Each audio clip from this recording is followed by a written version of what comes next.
Here we go.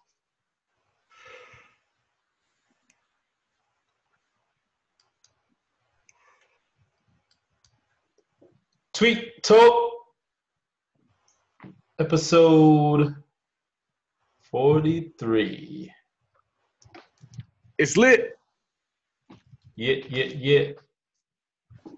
And if you're new to the show, this is Raphael. I'm here with my man Charles. And we talk every week about building Black wealth. That's what it's all about. Episode Troy Polamalu. Okay. Try saying that 3 times fast. Episode Chris Humphreys. Oh, really? Remember that guy? Episode Kendrick Perkins. Everybody knows Kendrick Perkins, man. Chris Humphreys had his 15 minutes of fame dating Kim Kardashian. Was it Kim Kardashian? Yeah. Before she married Kanye. Yeah. What I'm seeing all over the net is now officially a billionaire, supposedly. Man, that's so dope to me. It's dope because, like, I never forget, and I always tell people this, is Kanye West was at Nike, and Nike was like, nah, you drop this shoe, and we say you're going to drop this shoe. You drop this colorway, and we say you're going to drop this colorway. And he's like, no, I got to go. And you know what people said? You know what black folks said? They said, you ain't ever going to find somebody who's going to pick you up, yay. You crazy. You stupid. What is you doing? You ever, like, Nike is Nike. They're Nike. And what did Kanye do? He went and found somebody to partner with. And this is around the time when they had the big, you don't got the answer, Sway type situation. Mm-hmm. Found out Sway did not have the answers. And I just feel so strongly about that because let's take Kanye out of the picture, right? Mm-hmm. Like, a lot of us, we see Nike as infallible. A lot of us think that we got to stick close to that one person who gave us an opportunity. We can't give them the middle finger and go find another opportunity. We don't believe in the value of ourselves. And so many of our own people are going to knock you down and tell you that you can't do it and it's not going to work. And it's not even about Kanye. It's about every single aspiring individual out there that wants to do something and gets met by anti-wealth Twitter, gets met by all these haters and the slander, and they're just going to tell you that you can't do it. And Kanye proved not only can you do it, you can do it big. I feel like that is so powerful because I'll never forget, I was on Twitter when it happened. People were so adamant. They were so convinced. They were dead set on he's never going to beat Nike. He's never going to find something that's going to be as big as Nike. And now he's as big as Nike. But you know what also that he has that is priceless? He has power. He had an interview and he was talking about how when even Adidas was tripping, and he was like, oh, in my contract, I got 6 different ways I could terminate this agreement. So I decided we're going to start manufacturing in the United States. Kanye West is a genius, and it's frustrating to me that people think he's crazy. It's and you know he really knows his stuff when you really listen to his interviews and not just the clips. If you listen to a clip of what somebody says, they can paint you however they want to paint you. They did it to Donald Trump this week. They do it to Kanye West all the time. But I listened to an interview of Kanye West, and he was breaking down the fashion industry, and he just knew it like the back of his hand. Like, it was so detailed, step by step by step. And it's interesting. I'm proud of him. And I've always kind of seen, like, myself and Kanye, because it's like you have these big dreams, these big plans, these big goals, and there's always somebody to tell you, like, who do you think you are? And you know what he said? He said, I just told you who I thought I was. A guy. Right. They haven't proved them wrong yet. They don't prove any of us wrong. Like, you got to realize, like, Kanye West is a famous rapper for a reason. You don't get famous on accident. You get famous through doing 5 beats a day for 3 summers. Like, Kanye put in the work. He put in the time. He hustled. He did it. And a lot of people, like, what frustrates me is they think that folks are successful by accident. And this is something that I talked about even through, like, Tulsa Real Estate Fund. You got people on here thinking that their opinion can knock Jmorrison down, thinking that their opinion can kill what Jmorrison is building. If that was true, he wouldn't even be where he was to the point where he started Tulsa. Morrison has a long track record of success.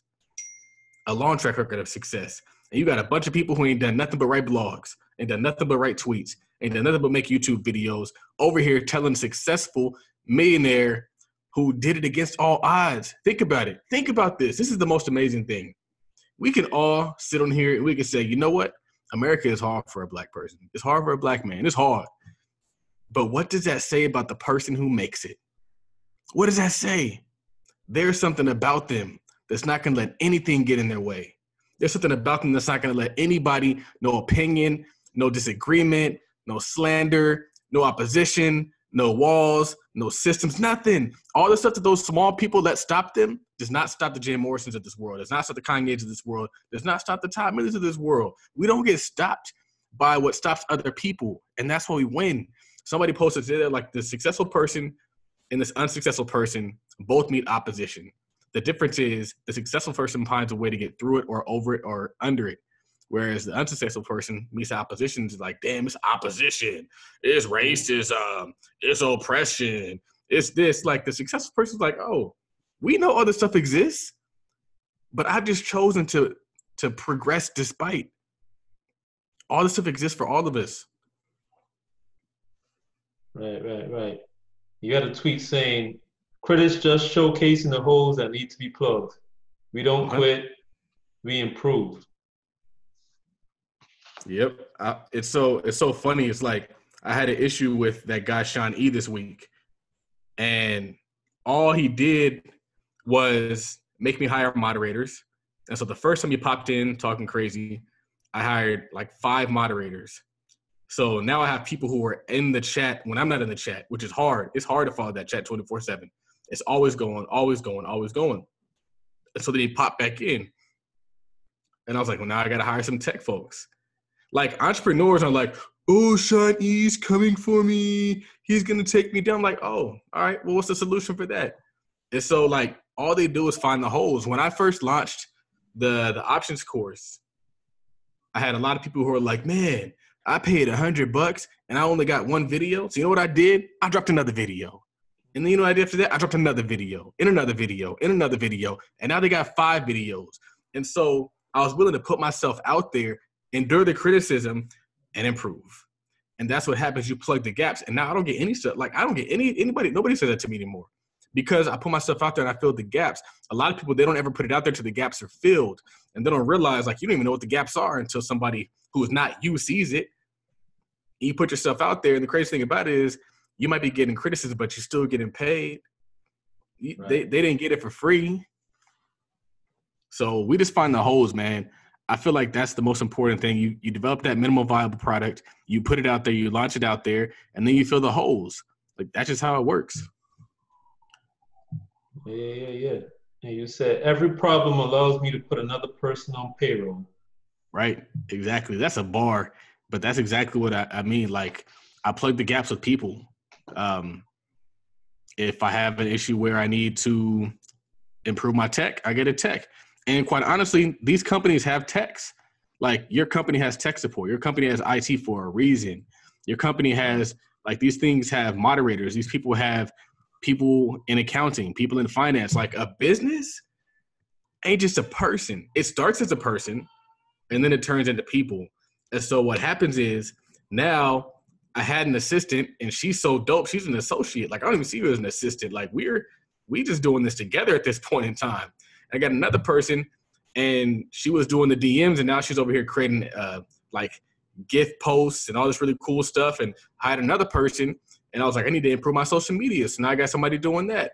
And so, like, a business is a team sport, period. The business of Tide Capital has to become a team, meaning I have to have somebody who they just dominate the podcast space, and that's all they do. I have to have somebody who just dominates my graphics, and that's all they do. Somebody who dominates my finances, and that's all they do. That's how a business works. If you go to Google, they got a finance department. They got an accounting department. They got a legal department. They got all these different departments. That's a business. And that's what we're getting to. I had to get an attorney because I'm tired of trying to be the attorney for everything. I had to get a CPA because I'm tired of being the accountant for everything. I have the skill set, but that doesn't mean I have to actually engage in the process. It just means I have to be able to have an intelligent conversation with the specialist. And so that's why you get that education. You get the finance, the accounting, the legal education so that you can have a conversation with your accountant about what your finances mean, what your financials mean, what your projections mean. Like, that's where I am. But it's just dope because I'm able to put people on. But another reason why it's dope is because I said this would happen. Like, I told people, I was like, in 2020, we're creating jobs. In 2020, we put people on payroll. And sometimes, I always say it all the time on here, is the things you say manifest, even if you don't even know they're going to manifest, even if you don't know how they're going to manifest. And so that's why people do affirmations. They just say, this is what I want. And I'm going to start speaking this over my life, confessing over my life. And then you start walking into it. And you're like, dang, I really hit 250. I didn't think 250 was possible. 250 was lofty. I was like, dang, let me put 250 out there. And you said you didn't think you can hit it. And then you walk into it in 4 months. You're like, damn, we really did that, fam. But I don't know. You got to speak it. And the thing about speaking is you're going to endure criticism.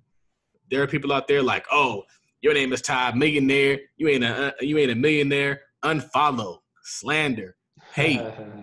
But they don't realize, like, I'm speaking this over my life. Like, and I told people that any interview I was on, I was like, this is just me manifesting what I want. This is me confessing what I want over my life. And then you walk into it. But and that's why I don't spend any of the money, because I can't wait to flex that balance. As soon as it hits something like screenshot. Million in cash. Million in cash. It's not even about the money at this point. It's really just points.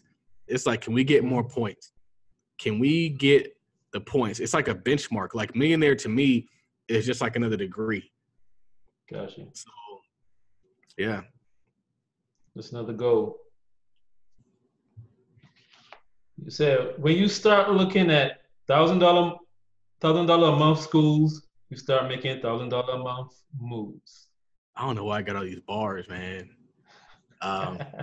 But I just realized, I forgot who I was talking to, but I think I was talking to my mom, and I was just realizing, like, everything I'm doing is setting myself up to have passive income to take care of certain things, because I know how I want my son to be educated.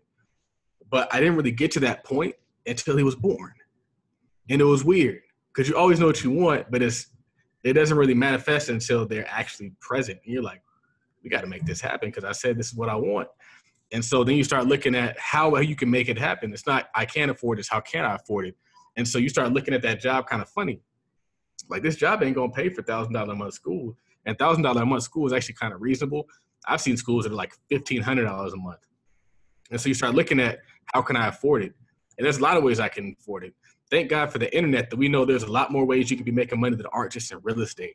You can be in trucking. You can be in stocks. You can be in rental cars. You can be in vending machines. You can be in all these different spaces that we really didn't even know existed until recently, which is dope. And so I'm over here like, low key, just as recently as 30 minutes ago, I was like, it's so crazy what financial intelligence will do for you, because I was like, you could legit make an investment of $20,000 and get $2,000 a month in income if you do it intelligently. But most people will work a whole year for $50,000 when you could just invest $20,000 and get the same amount of money coming in per month. And so I'm like, because I also got to replace my wife's income. So it's like, with another stable source. I have a source that's coming in. Like, the community does a lot of work for me these days, but I'm like, I need more stuff, because the community ain't permanent. It could be gone tomorrow. So I'm like, you're always constantly paranoid, like, more resources, more assets. And so tomorrow it's like, let's go check out this truck. I'm going to walk some truck dealers tomorrow. Or it's like, let's go check out these cars. I'm looking at these cars. But something has to shake, and I've legit kind of segregated a certain amount of resources to create cash flow. And then next week I'm like, let's get more cash flow, because you need more cash flow than you think you need. I think that's probably a tweet that you're going to talk about. But like, you can't just get like passive income that exceeds your living expenses is a low bar. That's the easy work. We got to take that off a pedestal. We got to be like, I need passive income that's 10 times my living expenses. That's wealth. Like, just meeting your living expenses, that's like poverty. Like, congrats, you're not homeless. Like, that's not like an accomplishment, not being homeless. It was back in the day, but not anymore. So I just said, like, once you have that reality, your view shifts. And my view shifted, and that now I see different opportunities that are going to create that for me, but I didn't see it until he came. Right. It's interesting when you see tangible, see him in the flesh. It's different. 100%. Definitely. It's like, it's so funny because like you feel like it's going to be a sacrifice, like it's going to hurt, but really it doesn't. It's like, I told somebody, it's like, it's a different kind of work. It's like a work from your soul, from your stomach. Like, like it's not head focused. I feel like before the child is there, it's a lot of like ego focused, a lot of like stunting focused. It's a lot of like, I want people to see me focused instead of just like, I got to do the right thing because it's the right thing. And that's way different than ego and emotion and logic. It's just like, it's what you're put on this earth to do. Like, you're put on this earth to birth a child and give it the best, period. Gotcha. So you said, if you don't build your own legacy, you will spend all your time building someone else's. Man, I forgot where I got that from.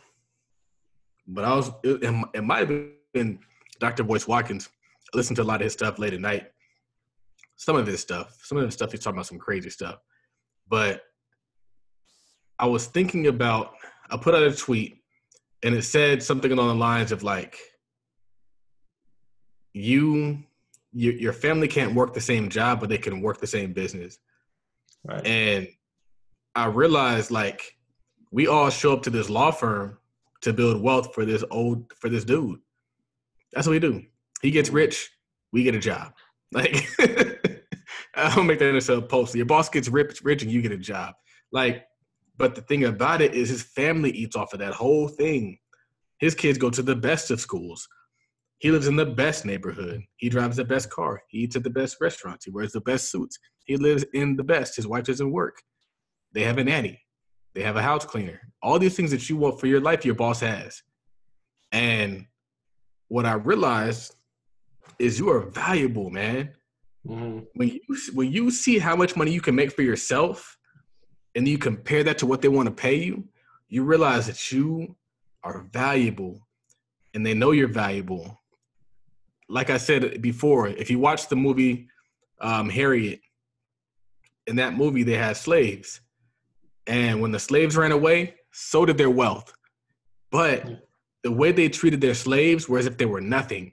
They treat their slaves as if they're nothing. They don't deserve to speak to them. But that's also the substance of their wealth. That doesn't make any sense. Right.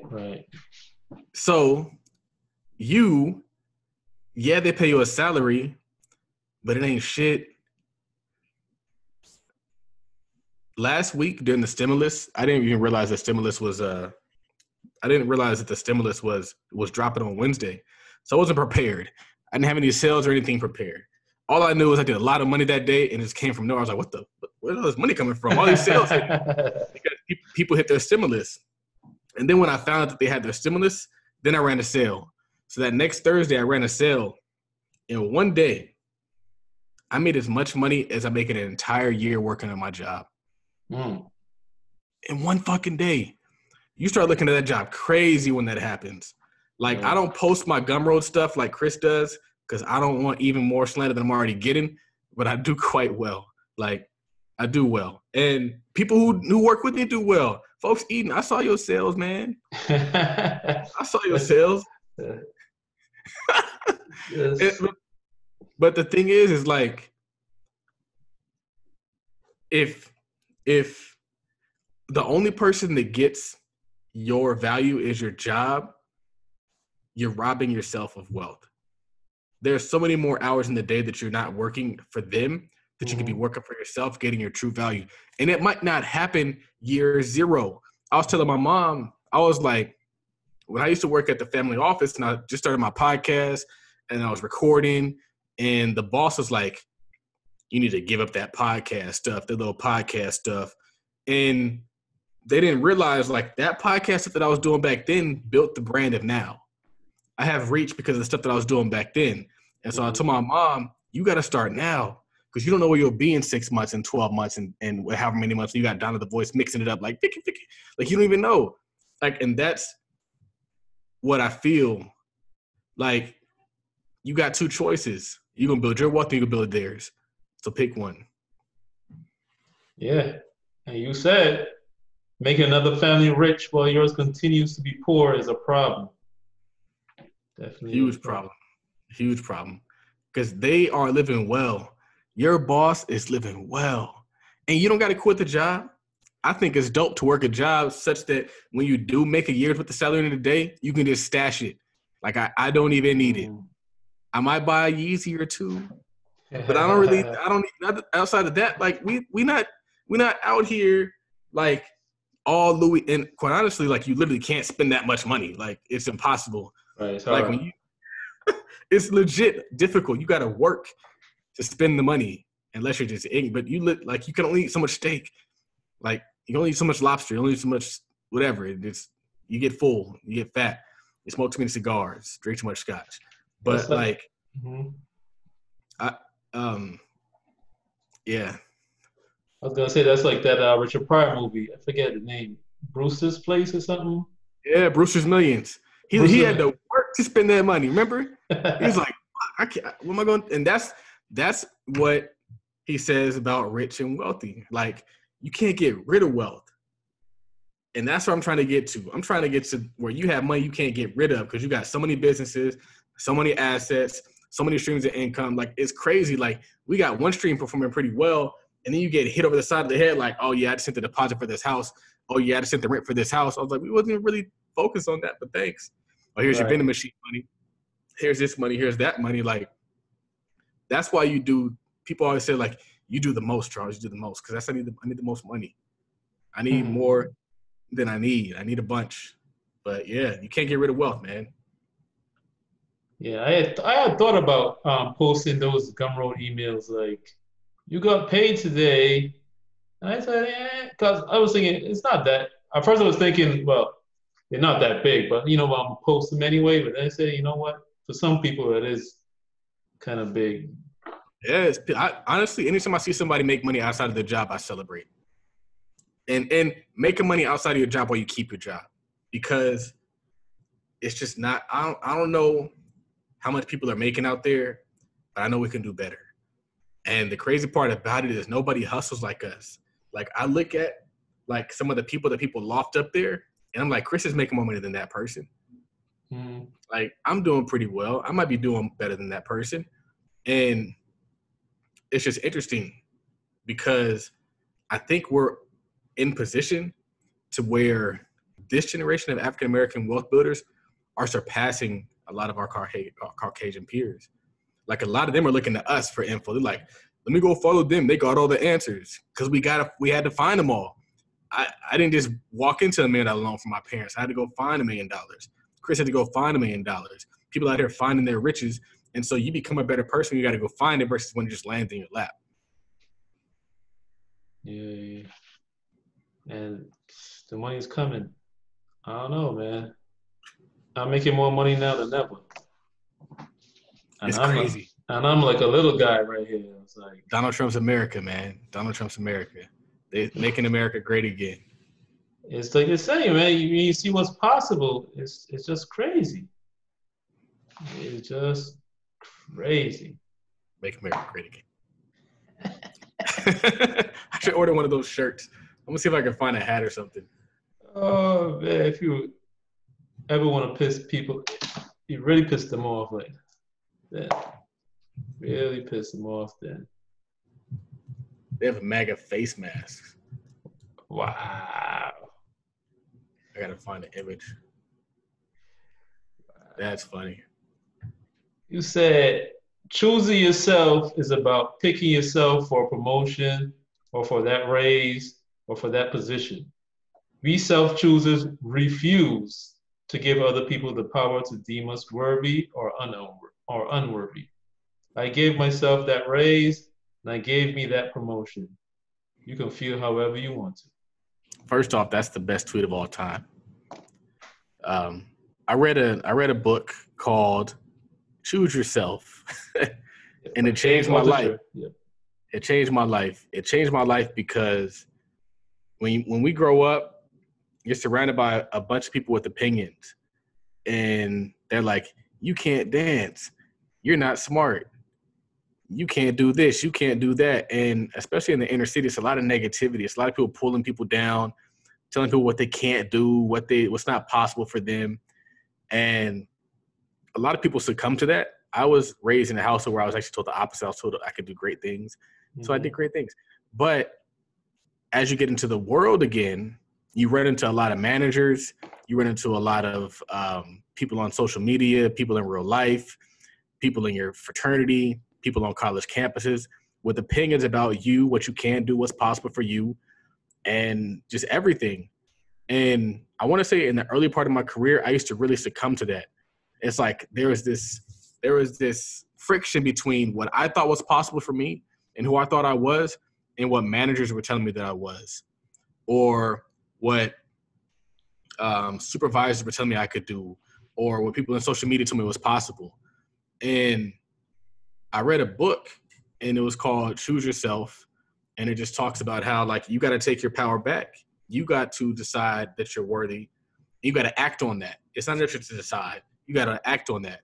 And why is that important? It's important because if you look at every successful person, it's typically somebody who started their own business, struck out there, put themselves out there, and won. But this world wants you to be small. This world is constantly trying to belittle you and hold you down. And even if you do succeed, they try to say, well, it's not enough.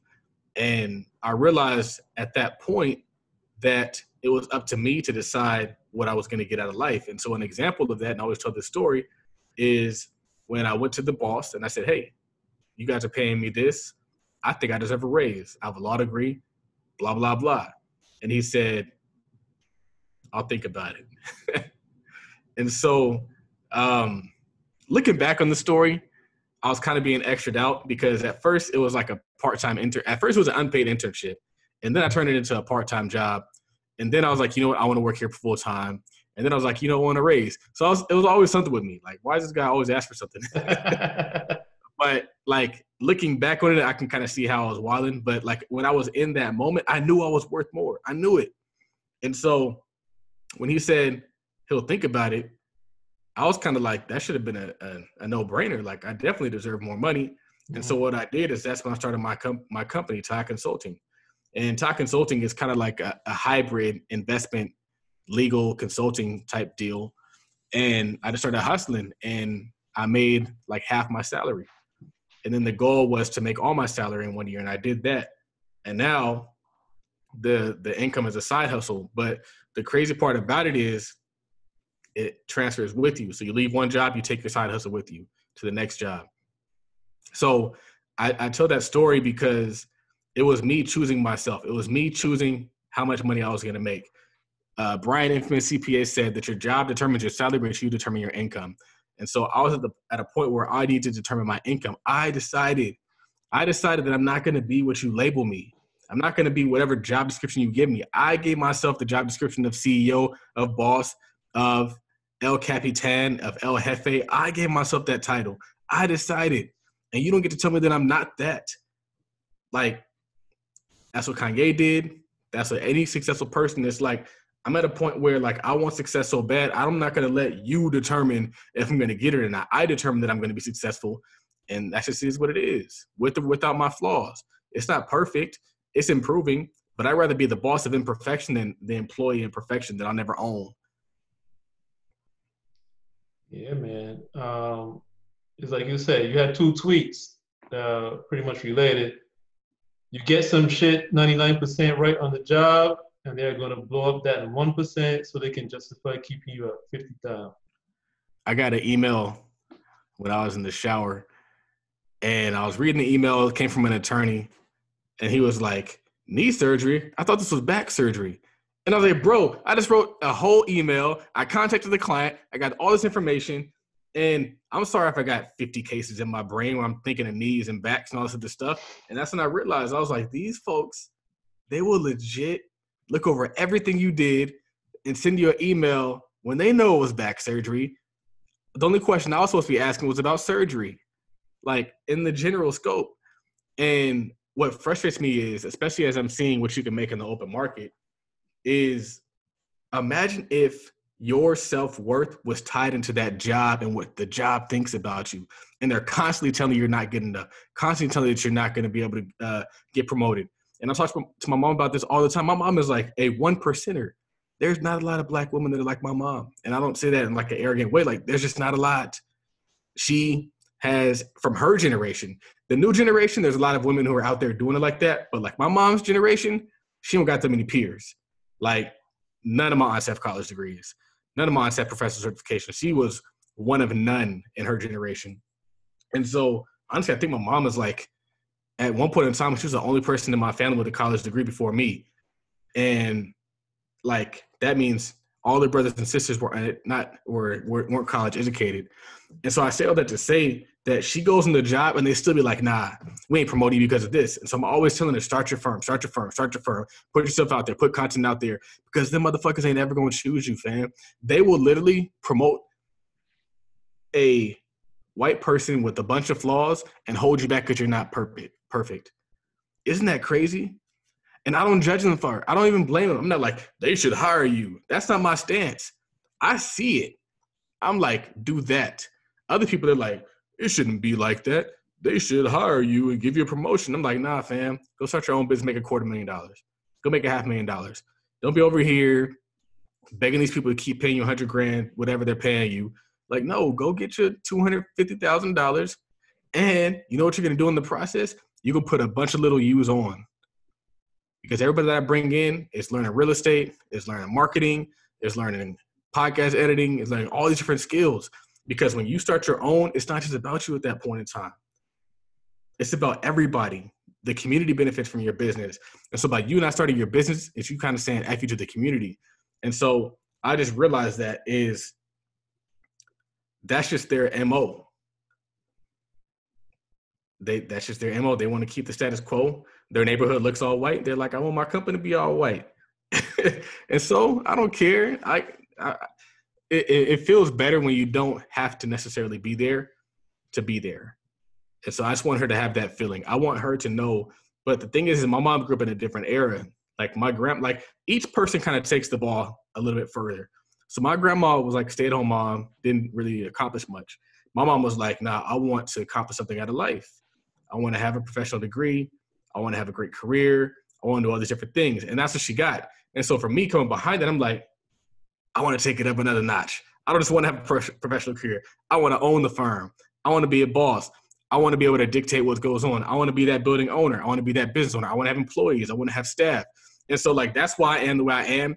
And that's why we have the disconnect and she doesn't listen to me. And I've just kind of accepted that. But I don't want to hear her complaining if I'm giving you the solution. Right. Dave Ramsey said, when somebody's like powdering you behind, they don't want to hear your opinions, like about money or whatever. They really don't. They don't. You just gotta let them, like, you enjoy what you have going over there, and I'm enjoying what I have going over here. It's unfortunate, but it is what it is. You said you get some shit 10% right in business, and you're a millionaire. Absolutely. The thing is you got to put out 10 products and one's going to stick. And a lot of people are trying to perfect that one product instead of just putting out a bunch of stuff. Because if you think about it, what I did was really a masterclass on how to do it. I put out 10 courses, promoted each course. And then when I found one that stuck, what did I do? I beefed up that one. Mm-hmm. I put more content. I developed a community. I put books in there. I put slides in there. I've done way more content. And that's what Gary Vee talks about all the time. He was like, you got to do stuff. And then when you find something that sticks, that's what you go all in on. And I was like, that's exactly what I did. Like, I didn't know what was going to pop. Another thing that I did is sometimes I'll put products out there that aren't even finished. Like, I'll legit put up a course that I know is in my brain and I know I can do. And if I get sales, then I'll go and record it.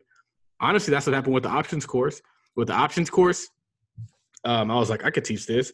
And so I put it up there and I got like maybe 10 sales or something. Mm-hmm. And I was like, damn, I got to record this now. And they're like emailing me like, when are you going to drop the course? When's the course coming? When's the course coming? So I was like, all right, let's get it going. So I went in there, recorded it, and then I posted it.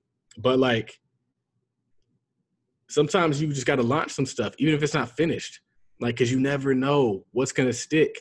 And wouldn't it suck to put a bunch of effort behind something and then people don't even buy it?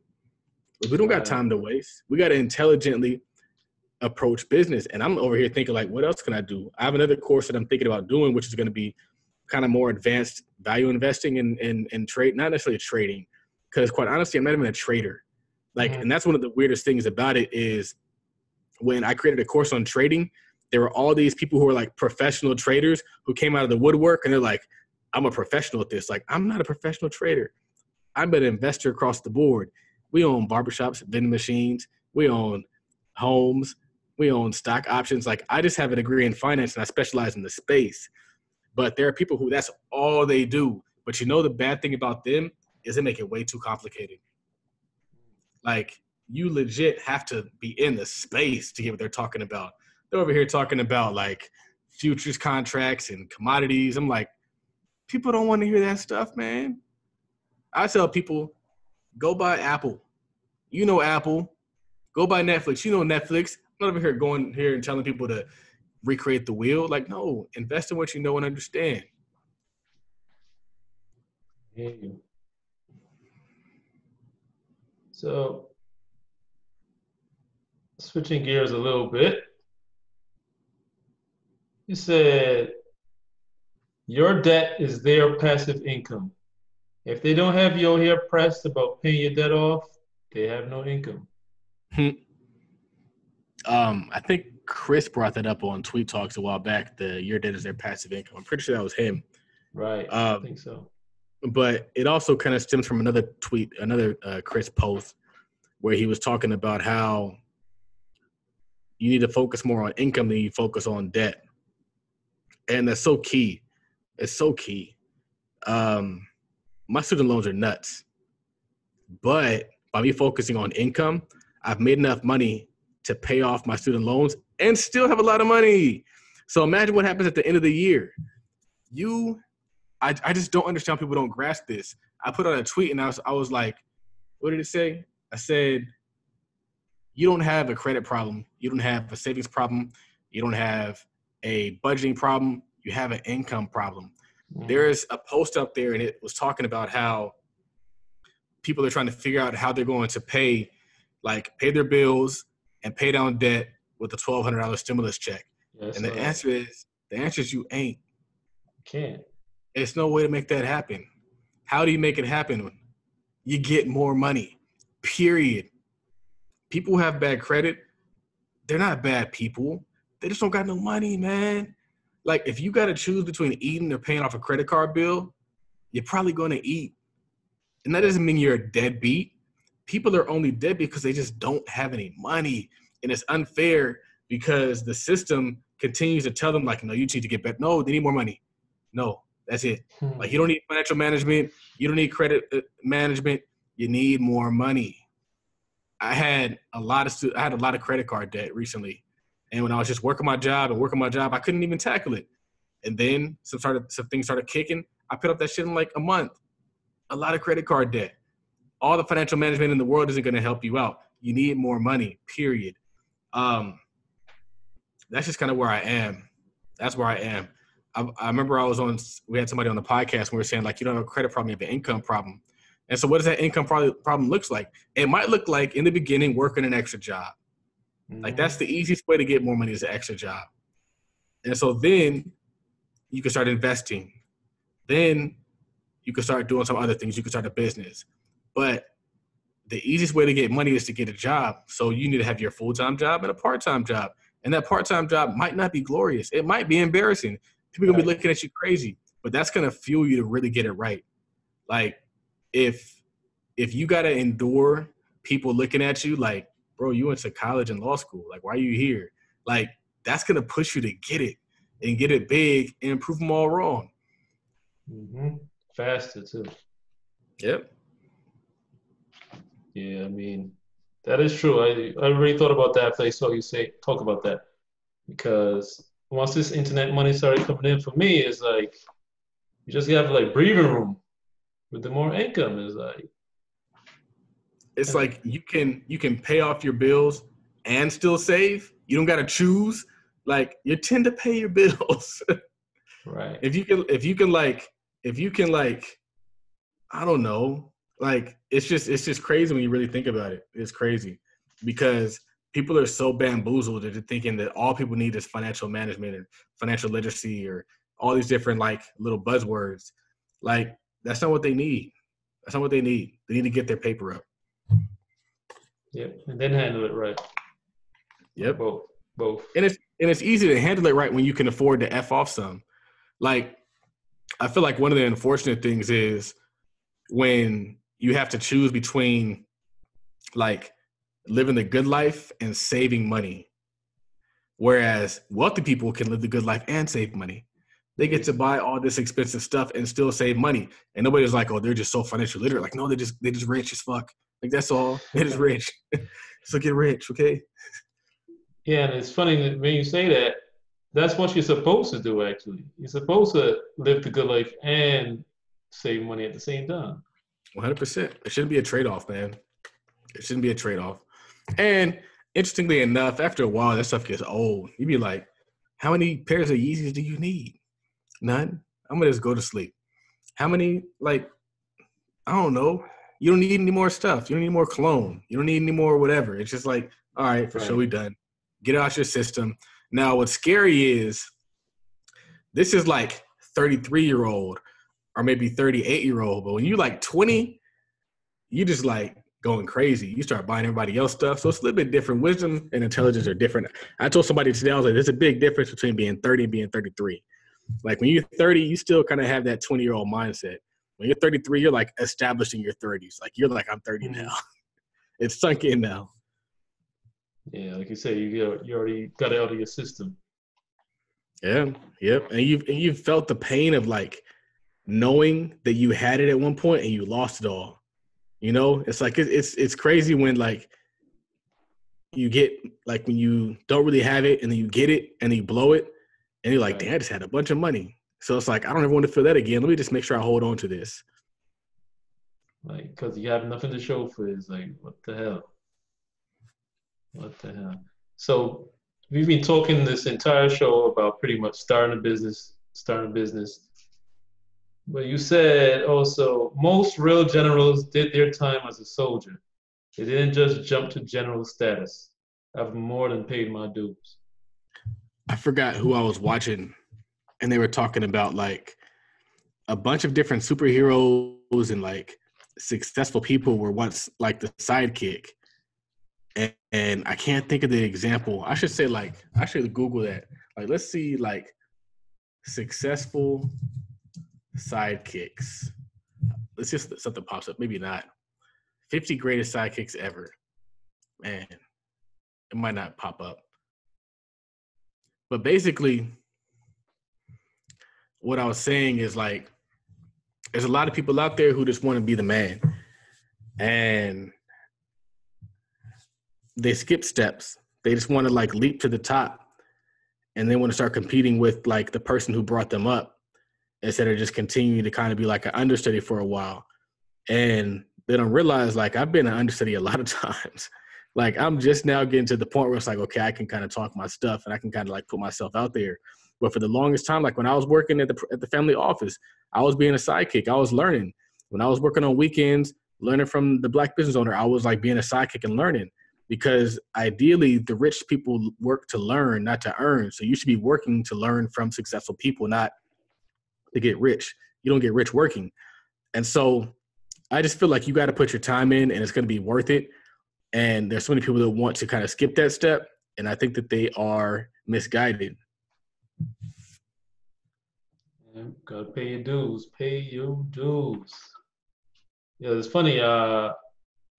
When we had Andre Hatchie on the show, and I said when I first heard of him, saw him, I kind of thought of him kind of like as Dr. Boyce's sidekick.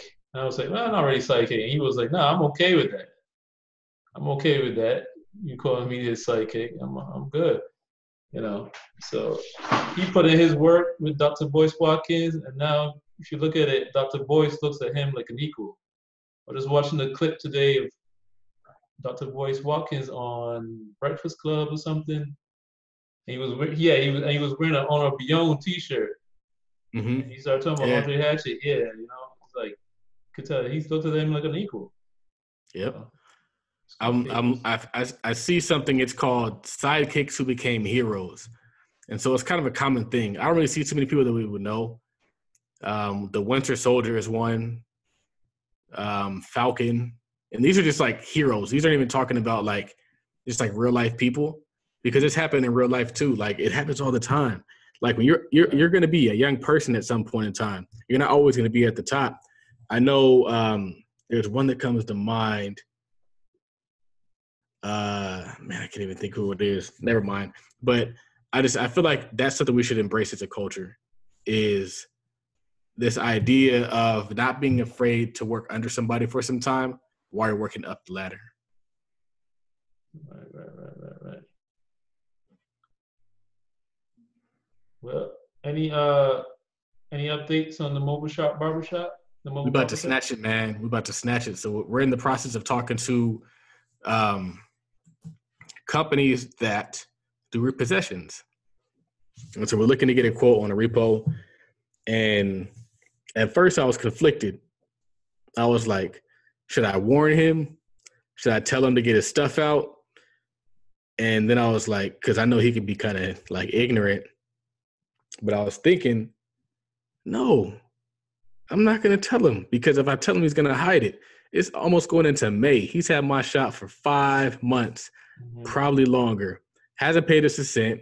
And every time I ask him, he like lies and tell me it's borderline disrespectful. And so I'm like, he has my shop. Why should I be worried about having the stuff that he has inside of my shop? And so what we're going to do is we're just going to snatch it, and then I'll tell him where he can get his stuff. And so he can come to the impound, and he'll have a few days to get it, and he can get his stuff out. And that's just how we're going to do it. I'm not going to talk to him. I'm not like, at a certain point in time, you got to stop talking to people, and you got to start just taking the law into your hands. And the law is in my hands. And so the goal is just because we did some research, and the research basically says that it's just like any other vehicle. If a car company sells you a car and you don't make payments on that car, they're not asking you for the car back. They take it. They just show up and they take it. They're like, please, can you just drop it off? Please, can you make a payment? It's like, bro, like, you did not make a payment after 3 months. That means we're taking it back, period. It's not a negotiation. There aren't any like, maybe you'll just pay me some money in 3 weeks. Like, no. And that's how you have to do business. It has to be systematic. It has to be, if this, then that. If this happens, then this happens. Like, that's how it has to be. That's how I am with almost everything. Like, you have to start being systematic. And this is why I tell people having an assistant is important. It allows you to scale and then start to systematize your business, because a business should be a system. It should be a system of systems. And so you don't even have to think. At that point in time, they say a kid from McDonald's should be able to run it. Like a 16-year-old kid from McDonald's should be able to say, oh, look at the manual. He didn't pay. Send the notice. If he still doesn't pay, call this person. They'll go pick up the truck. It's that simple. It's no negotiations. It's no this. It's no that. You have to get into the point of having systems. Sometimes it's tough because you want to be nice to African-American people, but you can't run a business being flimsy and being iffy and that, because it's like you can't scale that. You can't scale gray. You can only scale black and white. Black and white is scalable. So it's like if I have a rule, I can duplicate that rule. But if I have like, well, normally we would do this, but if it's stimulus time, then we do this. Like, no, like you can't run a business like that. Like, granted, this is very unique times, but like not including stimulus time, like if they can't afford to pay, they can't afford to stay. And that's just where we are. Yeah. And by the way, some people didn't get the checks yet, so look out for another spike. Yeah.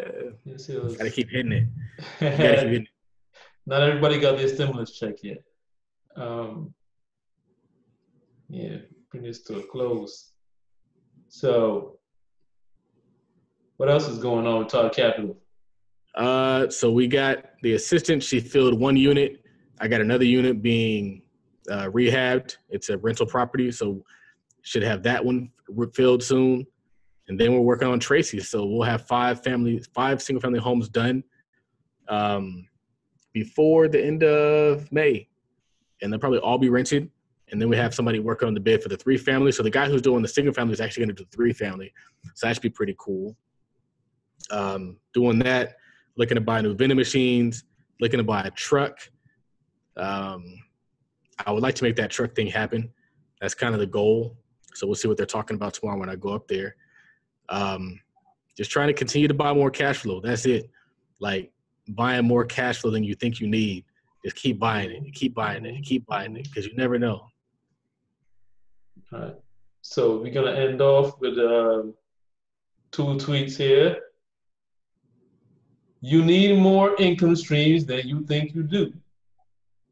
And these jobs will have you working a whole year for a 25-cent raise. Start that business. It's lit. Simple.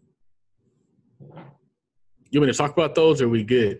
Be good, man. I think they stand on their own.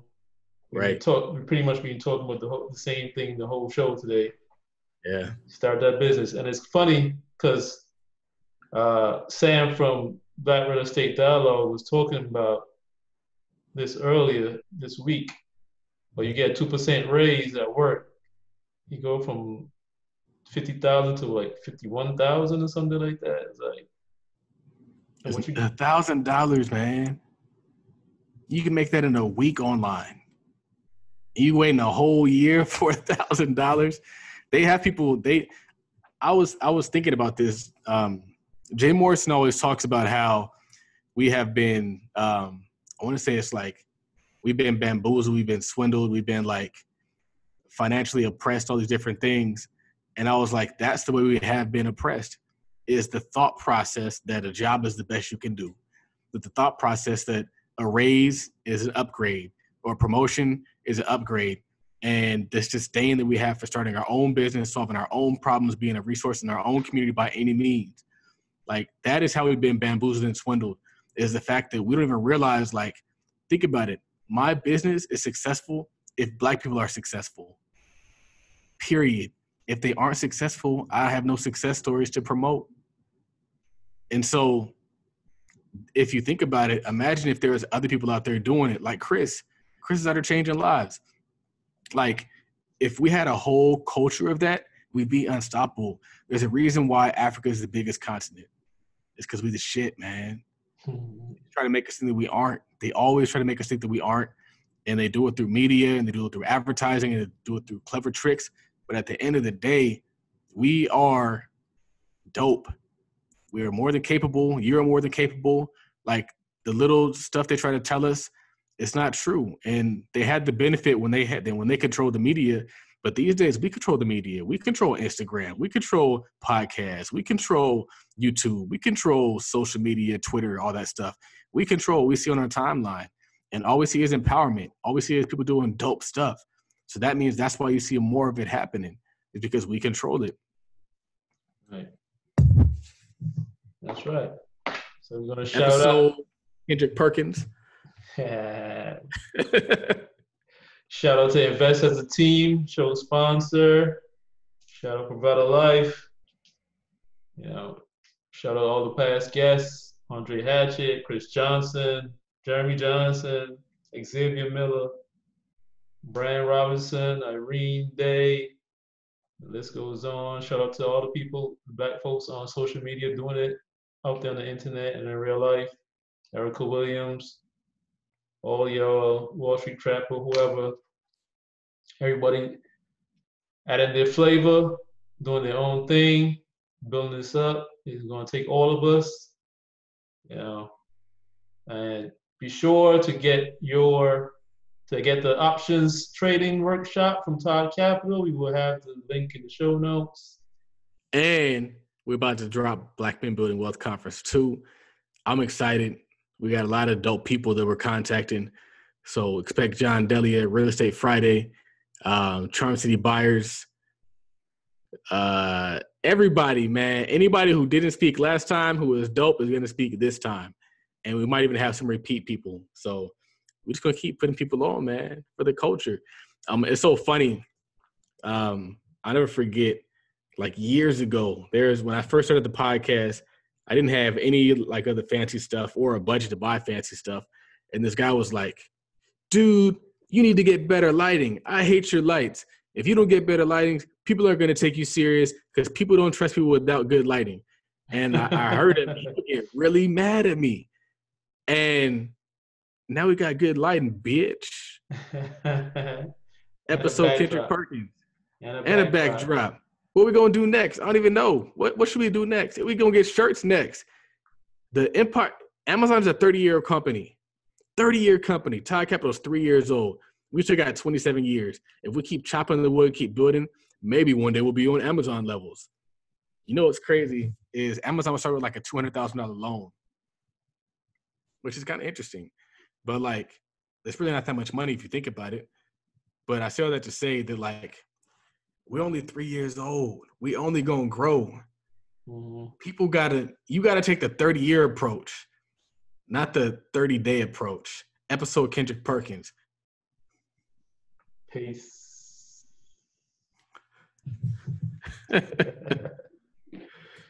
All right.